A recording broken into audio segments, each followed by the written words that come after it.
Olá, vamos para mais um estudo da Palavra de Deus. Hoje o nosso estudo, a lição de número 10, e o título do nosso estudo de hoje é O Dia do Senhor. Isto mesmo. Deus tem um dia? Tem. Algumas religiões observam a sexta-feira, outras religiões observam o domingo, outros observam o sábado. Qual desses dias está na Bíblia que nós devemos observar? Este é o tema de hoje, tá? Na lição de ontem também vimos que os anjos iriam selar o povo de Deus. Vamos ver também nesse estudo de hoje qual é o selo de Deus. Então, prepare-se, pegue a sua Bíblia, faça a sua oração e vamos estudar a palavra de Deus. Como o mundo é protegido da destruição final? Apocalipse capítulo 7, verso 1. Depois disto vi 4 anjos em pé nos 4 cantos da terra, conservando seguros os 4 ventos da terra, para que nenhum vento soprasse sobre a terra, nem sobre o mar, nem sobre árvore alguma. Então, de acordo com esse texto, o mundo é protegido da destruição final por quem? Por Deus. João viu na sua visão 4 anjos nos 4 cantos da terra segurando os 4 ventos. Vento aqui em profecia, aqui no livro do Apocalipse, significa destruição, tá? Então, Deus está contendo a destruição final desta terra. Até quando? Nós vamos ver daqui a pouco, tá? Pergunta de número 2. Essa destruição, ela acontece, tá? Antes da volta de Jesus, certo? Então, antes do fim do mundo e da transladação dos servos, dos salvos para os céus, existe um período em que os 4 ventos da terra são impedidos de executar a sua obra destruidora. Então, a destruição e a calamidade é o resultado da ira de Deus contra a maldade humana, contra a ação contínua do pecado. Nossa segunda pergunta: o que precisa acontecer antes de os anjos liberarem os 4 ventos? Antes que o vento solte, antes que os anjos soltem os 4 ventos, o que precisa acontecer? Apocalipse capítulo 7, verso 2 e 3.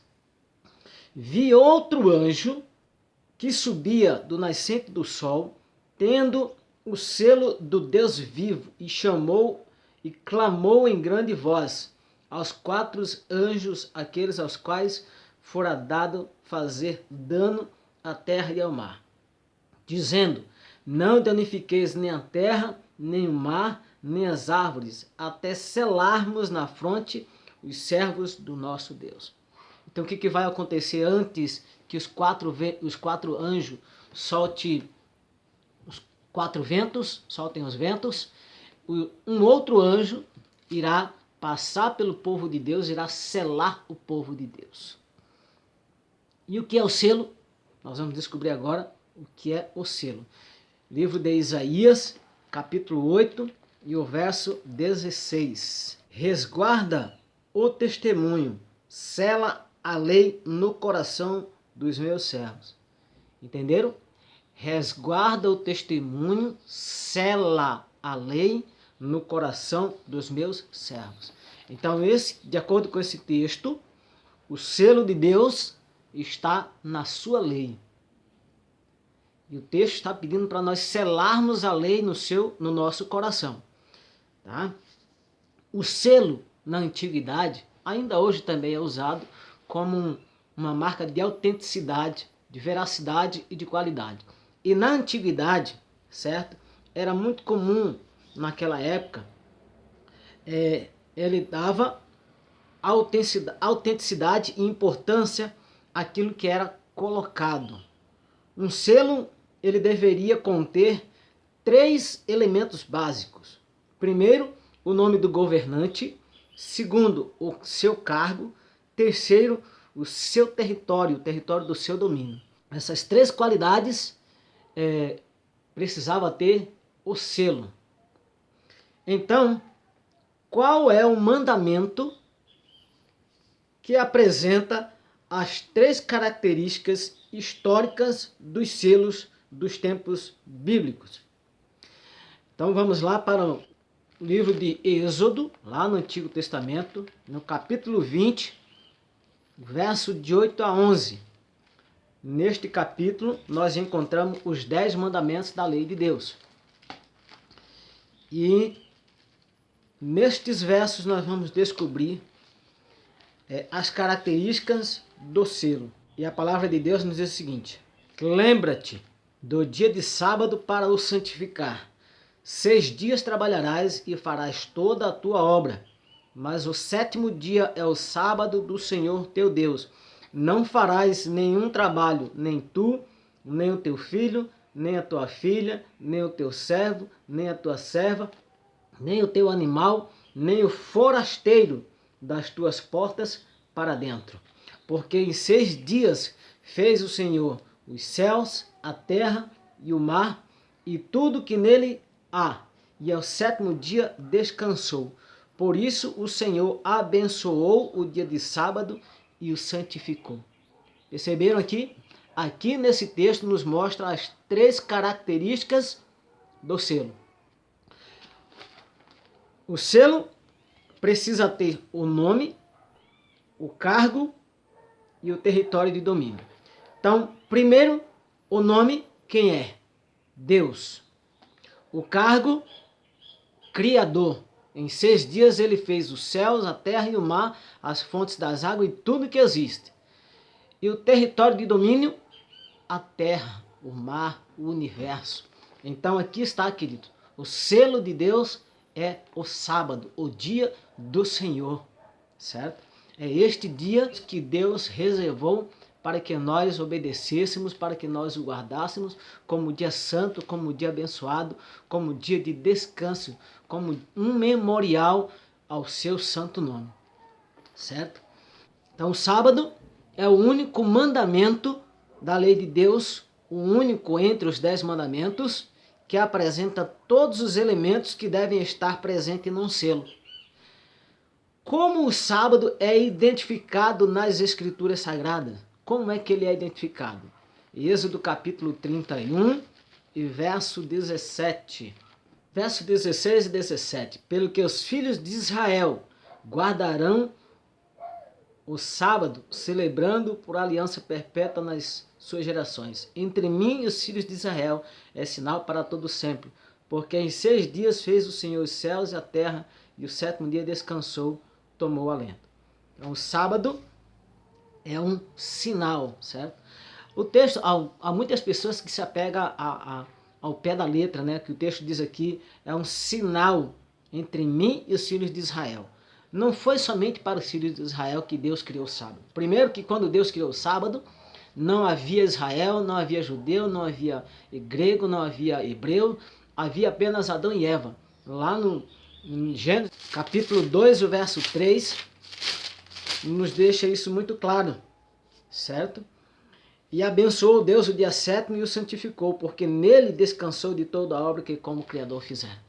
Aqui nós temos o relato da criação. Deus terminou a criação, criou tudo e descansou nesse dia. Deus se cansou? Não. Em Isaías capítulo 40, lá nos é dito que Deus não se cansa, Deus não é homem, né? Deus não se cansa. Então por que o texto aqui em Gênesis está dizendo que Deus descansou? Simplesmente, querido, para nos dar o exemplo, para que nós possamos seguir o seu exemplo.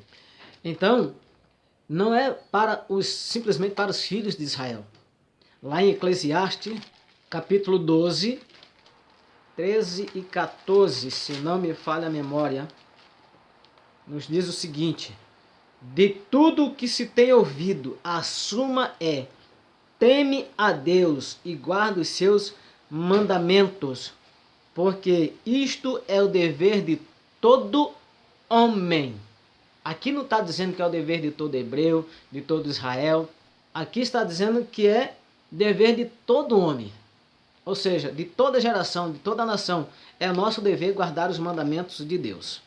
Qual era o costume de Jesus em relação ao sábado? Lucas capítulo 4, verso 16. Indo para Nazaré, onde fora criado, entrou num sábado na sinagoga, segundo o seu costume, e levantou-se para ler. Então, este era o costume de Jesus. A palavra costume aqui não tem nada a ver com tradição. Como uma vez um colega me disse que era uma questão de tradição guardar o sábado e ir para a igreja no sábado. Não.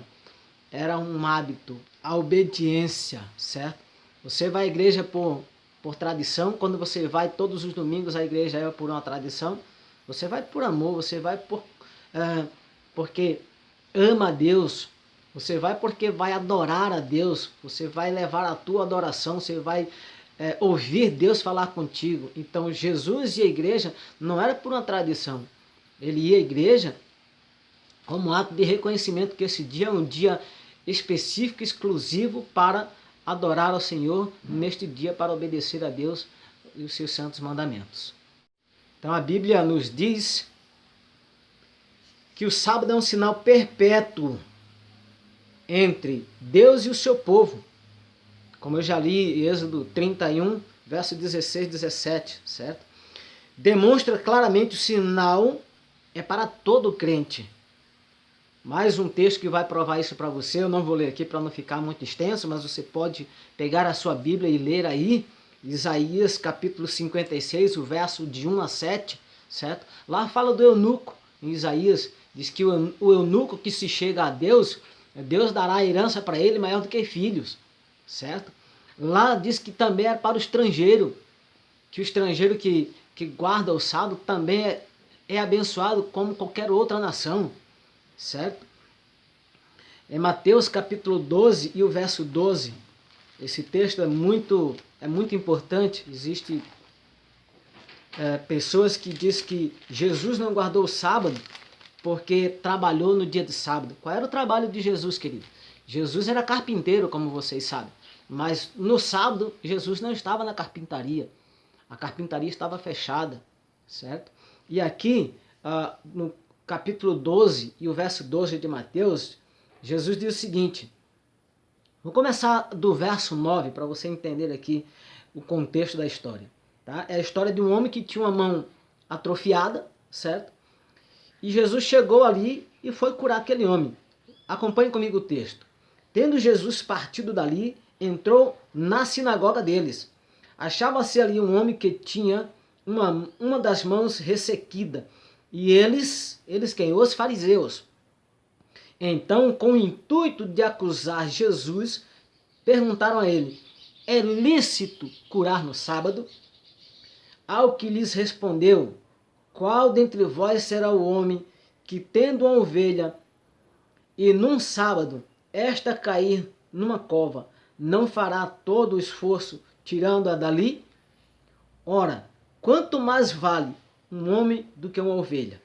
Logo, é lícito fazer o bem no sábado. Jesus Cristo, querido, quando ele esteve aqui na terra, propositalmente, ele realizou vários milagres no dia de sábado. Por que isso? Porque o seu povo, os judeus, haviam perdido o verdadeiro sentido da guarda do sábado. A Bíblia me diz para eu não trabalhar no sábado para o meu benefício, para o meu sustento, tá? Mas se o meu vizinho ou se um estranho qualquer precisa da minha ajuda e eu posso ajudar, não é nenhum pecado, não é nenhum erro eu fazer isso. Pelo contrário, se eu não fizer isto, se eu puder ajudá-lo e eu recusar ajudá-lo, eu estarei pecando.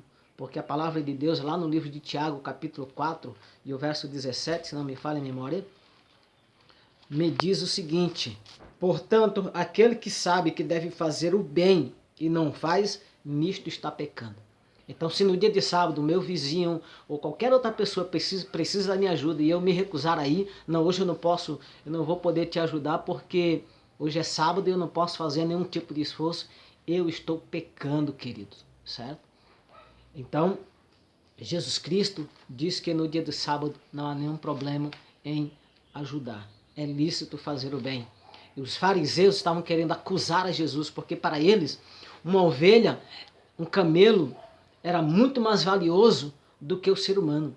Para eles não era pecado fazer todo o esforço possível para tirar a ovelha ou o camelo, seja o animal que fosse deles, que estivesse dentro de um buraco. Não era nenhum pecado. Mas para os fariseus era pecado levar um doente ao médico. Era pecado ajudar uma pessoa. Então é isso que muitas pessoas precisam entender hoje. Há muitas pessoas que acham que nós temos que fazer tudo certinho como faziam os fariseus. Os fariseus guardavam 613 leis.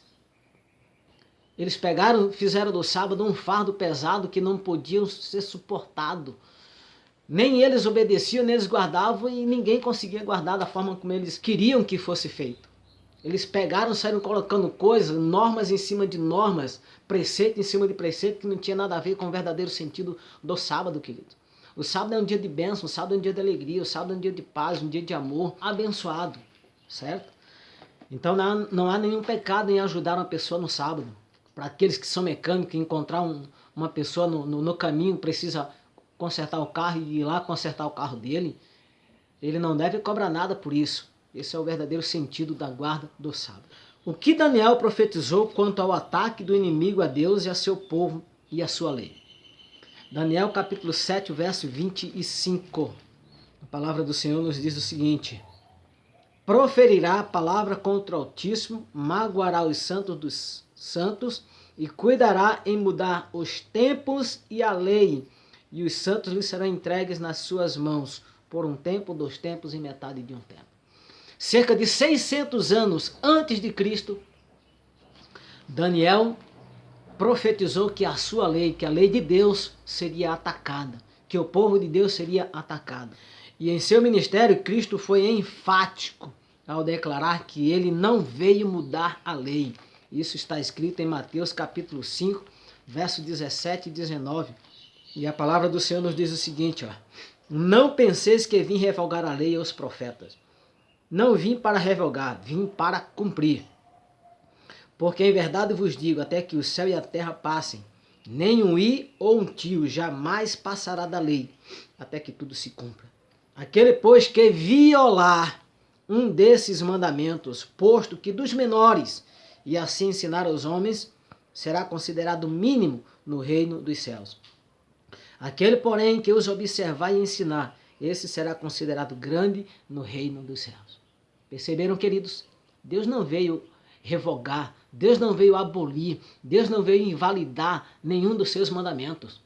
Pelo contrário, se ele pudesse fazer isso, ele não precisaria morrer. Ele morreu justamente por causa da lei. Porque o que a lei diz? Que o salário do pecado é a morte. Deus disse para Adão e Eva lá no princípio, lá no jardim do Éden: no dia que você comer da árvore do conhecimento do bem e do mal, vocês irão morrer. A desobediência, querido, requer a punição. E a punição para a desobediência, a punição para o pecado é a morte. Se a lei pudesse ser abolida, Jesus não teria morrido. Ele morreu justamente por causa da lei, para cumprir tudo que estava escrito ali na lei. Tudo que ele pedia. A lei pede a morte de um ser. E esse ser que morreu em nosso lugar, para nos salvar, para nos resgatar, foi Jesus Cristo. Entende? Certa vez eu falando para uma jovem de uma outra denominação sobre esse texto, ela disse, sobre o sábado, ela disse, eu não preciso guardar o sábado, porque Jesus cumpriu toda a lei por mim. Sendo assim, se você seguir por esse pensamento, você não precisa ser batizado, porque Jesus também foi batizado, querido. Eu não preciso guardar a lei porque Jesus guardou? Então eu não preciso ser batizado porque Jesus foi batizado também, e ponto final. E aí? A Bíblia diz que nós precisamos ser batizados. E da mesma forma, a Bíblia também diz que nós precisamos guardar a lei. Obedecer a Deus e aos seus mandamentos. Nossa 8ª pergunta: quem são os que irão receber o selo de Deus? Nós vimos aqui em Apocalipse que um povo seria selado. Quem são esses? Capítulo 7, 4. Então, ouvi o número dos que foram selados, que era de 144 mil de todas as tribos de Israel.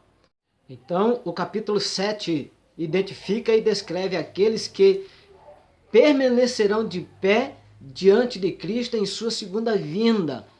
Lembra que um estudo aqui, nós falamos ali o estudo do milênio, falamos que a terra ficará desolada, falei um pouco da grande tribulação, que algumas pessoas acreditam que os salvos estarão no céu, né, durante a grande tribulação, mas não, tá? Os salvos estarão aqui na terra, e esses são os que irão passar pela grande tribulação, antes da segunda vinda de Cristo, certo? Os 144 mil, esses estarão selados. Pergunta de número 9. Que mensagem é proclamada a toda a humanidade no tempo do fim? Qual mensagem será proclamada? Apocalipse capítulo 14, verso 7. E diz aqui a palavra de Deus. Versos 6 e 7. Vi outro anjo voando pelo meio do céu, tendo um evangelho eterno, para pregar aos que se assentam sobre a terra, a cada nação, tribo, língua e povo, dizendo em grande voz: temei a Deus e dá-lhe glória, pois é chegada a hora do seu juízo, e adorai aquele que fez os céus, a terra e o mar e as fontes das águas. Perceberam algo interessante aqui, queridos? Duas coisas. O anjo que João viu tinha um evangelho eterno. Você sabe o que significa? Um evangelho que não muda, um evangelho que não acaba, que não tem fim, um evangelho puro e genuíno. Para pregar a quem? A todo povo, língua e nação. E qual era a ordem desse evangelho? Temei a Deus e dá-lhe glória, pois é chegada a hora do seu juízo. E adorai a quem? Aquele que fez os céus, a terra, o mar e as fontes das águas. Esse texto, queridos, nos faz uma ligação com Gênesis capítulo 1, que mostra ali o Deus da criação, que Deus criou todas as coisas, e também faz uma ligação com Êxodo capítulo 20, o verso de 8 a 11, ali onde nós lemos o quarto mandamento que identifica Deus. Ali no quarto mandamento, ali do verso 8 a 11, diz que Deus criou os céus, a terra, o mar e a fonte das águas. Perceberam como a Bíblia ela se complementa, como a Bíblia se completa, como a Bíblia ela não precisa ser interpretada, queridos. A Bíblia ela já é interpretada, ela interpreta a si mesma. A Bíblia só precisa ser entendida e compreendida. Pergunta de número 10. O que caracteriza o povo de Deus nos dias finais da história deste mundo?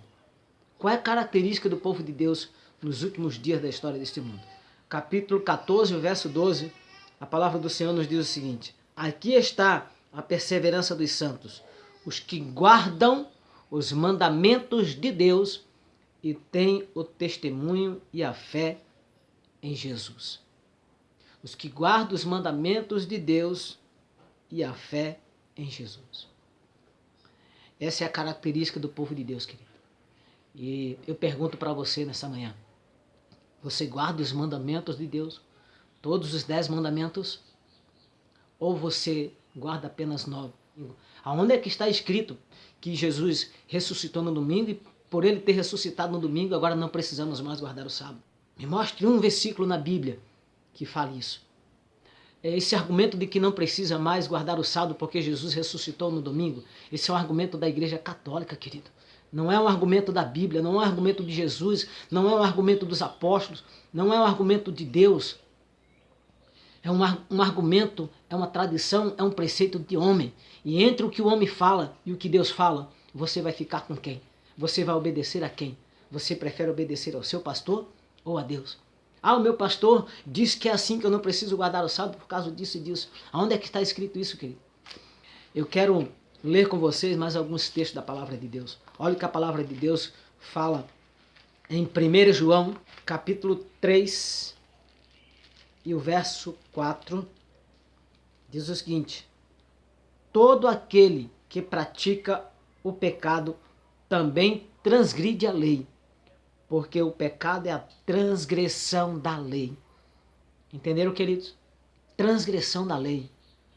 Então não importa, não adianta eu guardar 9 mandamentos. Olha o que diz Tiago, capítulo 2, e o verso 10. Pois qualquer que guarda toda a lei, mas tropeça em um só ponto, é culpado de todos. Verso 11. Porquanto aquele que disse não adulterarás, também ordenou não matarás. Ora, se não adulteras, porém matas, vem a ser transgressor da lei. Entenderam, queridos? Se eu não mato, se eu não roubo, se eu não adultero, se eu obedeço ao meu pai e minha mãe, se eu não cobiço, se eu não adoro imagem de escultura, se eu não tomo o nome de Deus em vão, se eu não digo falso testemunho, se eu guardo 9 mandamentos, para Deus é como se eu não guardasse nenhum. Porque na matemática de Deus, 10 menos 1 é igual a nada.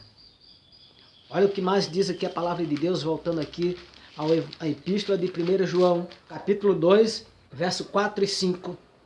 Aquele que diz, eu o conheço, e não guarda os seus mandamentos, é mentiroso e nele não está a verdade. Ah, eu amo meu Jesus, eu amo meu Deus, mas não guarda os mandamentos de Deus. Deus está dizendo que este é um mentiroso. E você sabe que no céu não há lugar para mentiroso, não sabe? Verso 6. Aquele que diz que permanece nele, esse também deve andar assim como ele andou. Você permanece em Deus, você permanece em Cristo Jesus, então você precisa andar como Jesus Cristo andou, na obediência. Jesus Cristo em nenhum momento ele transgrediu um mandamento sequer da lei de Deus, porque se ele tivesse transgredido, ele seria um pecador, e nenhum pecador é digno de salvar outro pecador. Hebreus, capítulo 5, verso 9. E tendo sido aperfeiçoado, tornou-se autor da salvação eterna para os que lhe obedecem. Entenderam? A salvação, queridos, é para aqueles que obedecem a Deus. No céu não há lugar para o desobediente, porque houve um desobediente que se levantou lá no céu e ele foi expulso de lá. Acompanhe comigo ainda Mateus, capítulo 19, verso 17, mais 2 textos e vamos estar encerrando o estudo de hoje. Respondeu-lhe, porém, Jesus, por que me pergunta acerca do que é bom? Bom só existe um. Se queres, porém, entrar na vida eterna, guarda os mandamentos. Você deseja entrar na vida eterna, queridos? Então você precisa obedecer a Deus. E para finalizar, 1 Samuel capítulo 15, verso 22. Porém Samuel disse, tem porventura o Senhor tanto prazer em holocaustos e sacrifícios, quanto em que se obedeça a sua palavra? Eis que obedecer é melhor do que sacrificar, e o atender melhor do que a gordura de carneiro. Você pode não ter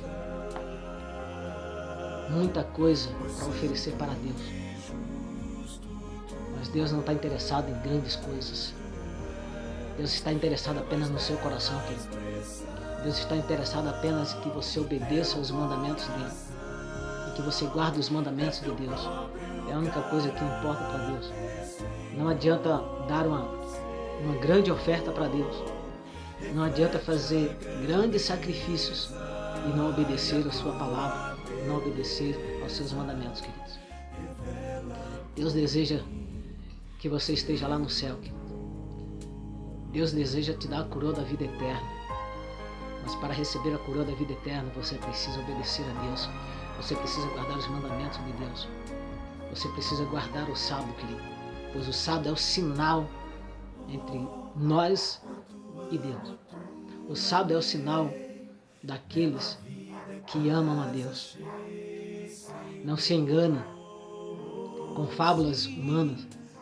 Não se engane com palavras de homens desviados da verdade, queridos. Siga a palavra de Deus e unicamente a palavra de Deus. Esta aqui é a bússola, esta aqui é o nosso guia de orientação, é o nosso guia que nos mostra como devemos e o que devemos fazer para chegar ao céu, querido. Você deseja neste momento dizer para Deus, Senhor, eu entendi e compreendi que preciso obedecer ao Senhor, que preciso guardar o teu santo sábado, e eu não tenho força, Senhor, para fazer isso sozinho. Eu preciso do teu auxílio, eu preciso da tua ajuda, Deus, para ser obediente ao Senhor, para ser fiel ao Senhor até a morte, para que eu possa receber de tuas mãos a coroa da vida, Senhor. Você quer dizer isso para Deus nesse momento? Então eu convido você a orar comigo neste momento. Pai querido que estás nos céus, honrado, exaltado e glorificado seja o teu nome. Eu oro neste momento, ó Pai, por esta pessoa que entendeu que precisa, ó Deus, ser um filho obediente, ó Deus, que precisa, ó Deus, guardar a tua palavra, obedecer ao Senhor, guardar os teus mandamentos, principalmente o sábado, Deus. Eu te peço, Pai, que o Senhor ajude esta pessoa, Senhor, a ser fiel ao Senhor, para que ela possa, no dia da volta de Jesus Cristo, Deus, receber das tuas mãos a coroa da vida eterna, Deus. Tira, ó Deus, da mente e do coração dessas pessoas todas as dúvidas, todas as tradições que essas pessoas aprenderam, tudo aquilo que foi errado que ela aprendeu, ó Deus. E coloque nela, ó Deus, um novo entendimento. Dê para essas pessoas, ó Pai, um entendimento da tua palavra, um novo coração para cada um de nós, ó Deus. Oramos agradecidos em nome de Jesus Cristo, Senhor. Amém. Um forte abraço e até o nosso próximo estudo, onde nós iremos estudar sobre as 7 trombetas. Até o próximo estudo.